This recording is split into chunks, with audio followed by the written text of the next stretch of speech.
droit des affaires. J'enseignais ici à la faculté depuis 3 ans et à INSBA depuis... oui, dans le son. Problème, je sais pas.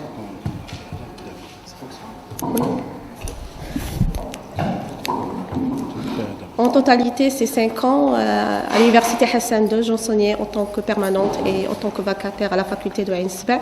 Avant, j'étais en fait cadre au ministère des Finances.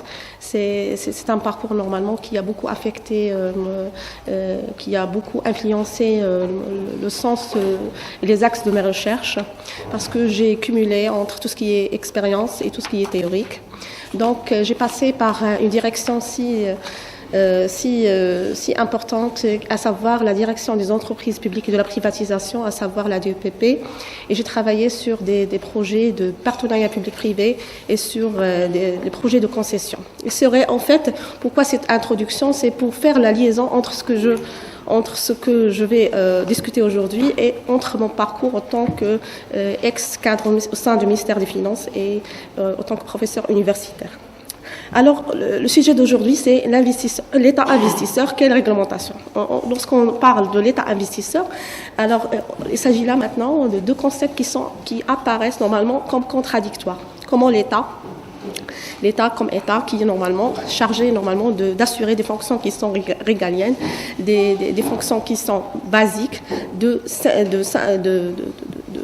s'impliquer dans le domaine économique. C'est un peu contradictoire, mais normalement, dans la pratique, on se rend compte, on constate parfois que l'État se métamorphose pour emprunter des formes juridiques qui sont normalement différentes à sa forme juridique initiale. Parfois, il va emprunter la forme d'une entreprise publique, d'une société d'État. Alors, on se demandait pourquoi la justification même de cette implication dans le domaine économique. Normalement, pour constater, normalement, le premier constat, pourquoi l'État? Est-ce que l'État, pour répondre à la question, est-ce que l'État, il a des intérêts particuliers? La réponse est non. Même si, parfois, le but, il est lucratif derrière l'entreprise, parce que ce qui dit entreprise, ça veut dire un but lucratif. Mais derrière ce but lucratif, il y a des intérêts stratégiques de l'État, derrière cet investissement étatique dans les entreprises publiques et les sociétés étatiques. Donc, est-ce que l'intérêt il est particulier? Non, parce qu'il y a derrière un intérêt stratégique qui s'inscrit normalement dans le cadre de ce qu'on appelle l'intérêt général. Même si parfois l'État emprunte la forme d'une personne de droit privé. La question qui se pose, c'est que la deuxième question, quel est le processus normalement dans le cadre, puisque l'État investit, comment il investit l'État? On se pose comment investit, dans quel cadre il peut investir l'État?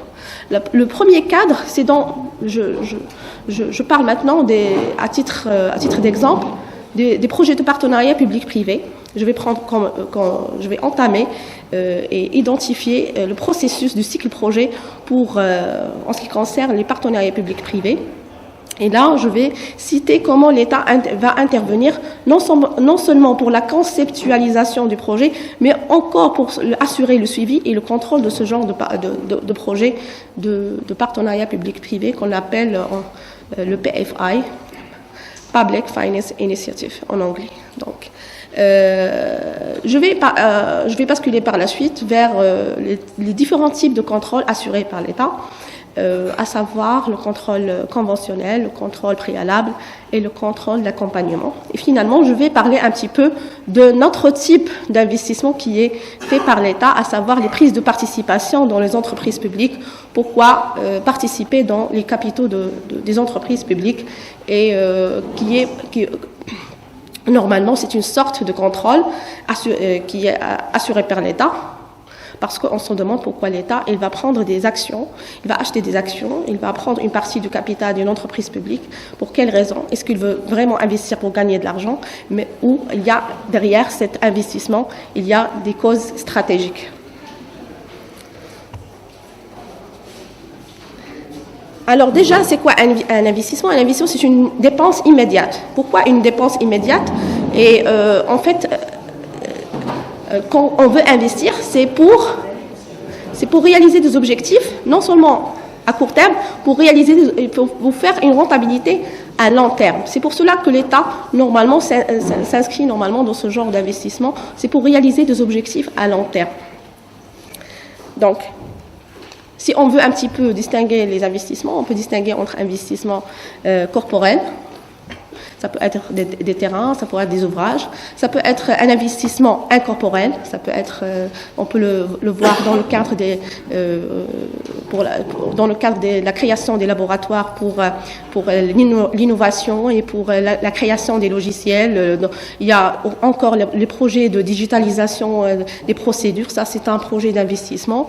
Et finalement, il y a les investissements financiers, c'est dans le cadre des prises de participation de l'État. Donc, maintenant, je vais vous parler un petit peu du modèle du partenariat public-privé. Comment il est conceptualisé. Normalement, ainsi que le projet, ça commence déjà au niveau, normalement, au ministère des Finances, ça commence par une identification du projet. Il faut l'identifier. Cette identification, normalement, prend en compte le contexte déjà de cette initiation de projet et les critères d'éligibilité. Est-ce que le projet il est éligible déjà à la forme PPP? Et on va analyser la soutenabilité budgétaire. Ça, c'est a priori. Normalement, qui va s'en charger de cette étude préalable, c'est le ministère des Finances en compagnie avec les experts et le ministère de tutelle qui est chargé qui est concerné par le projet. La deuxième phase, c'est l'évaluation de l'option PPP. Est-ce que la forme déjà, est-ce que le scénario juridique PPP, il est compatible avec le projet en question. Troisième phase, c'est la passation du contrat. On passe à la passation, ce sont les procédures qui vont concrétiser la réalisation du projet.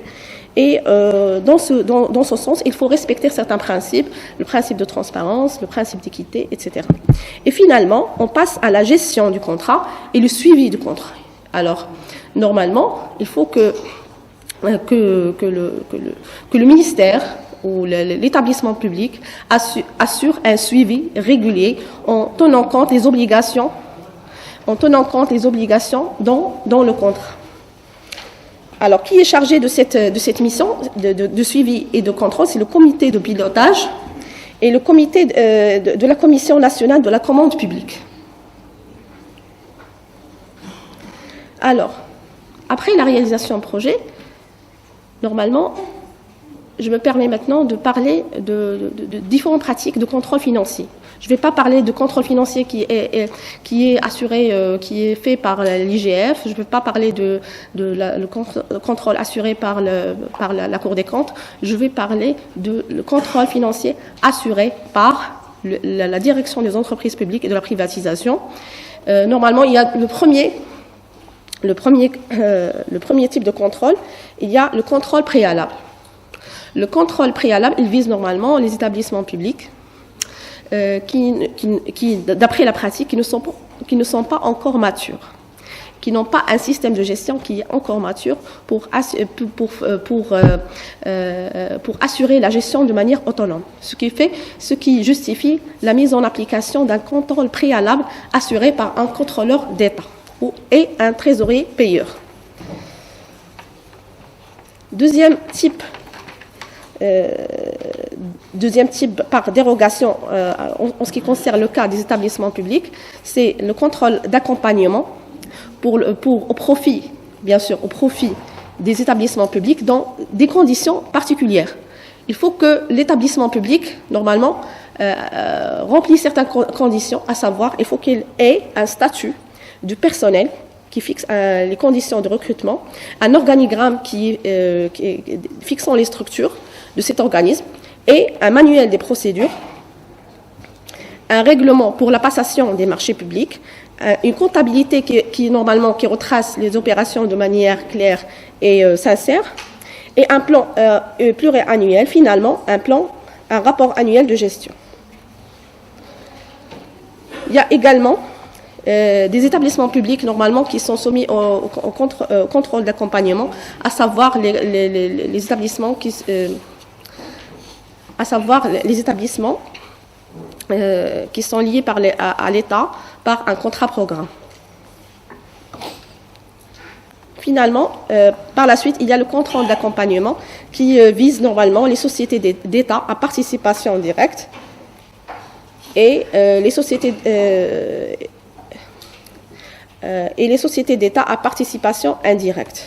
Dans ce cas-là, dans ces schémas-là, on va pas trouver un contrôleur d'État, mais on va trouver un commissaire du gouvernement. C'est quoi son rôle? C'est de vérifier les résultats et ne va pas s'impliquer dans la gestion quotidienne de l'établissement en question. Et finalement, il y a le contrôle conventionnel. C'est un type de contrôle qu'on peut le retrouver dans les contrats de concession où il y a toutes les obligations qui s'inscrivent dans le cadre de contrôle, on va les trouver dans le contrat qui lie entre l'État et la société qui va assurer la concession. Finalement, maintenant, je vais parler des prises de participation. Normalement, pour faire des prises de participation, il faut respecter l'article 8 et 9 de la loi 6900 concernant le contrôle financier. Pardon, c'est pas la loi 69, c'est la loi 3989 concernant en ce qui concerne la procédure de privatisation. Ça relève normalement de l'année 1988. Pour finir, normalement, l'État, il se retrouve parfois dans les entreprises publiques pour des raisons stratégiques, pas pour investir, mais pour en fait contrôler les décisions, le processus décisionnel des entreprises publiques qui rentrent dans le cadre d'un secteur qui est stratégique et important pour l'État. Merci. Merci professeur Moudi Lanière pour cette intervention. Alors je vais donner la parole immédiatement à Mme Zen. Vous allez constater que je ne vais pas faire de restitution ni de commentaires pour vous présenter.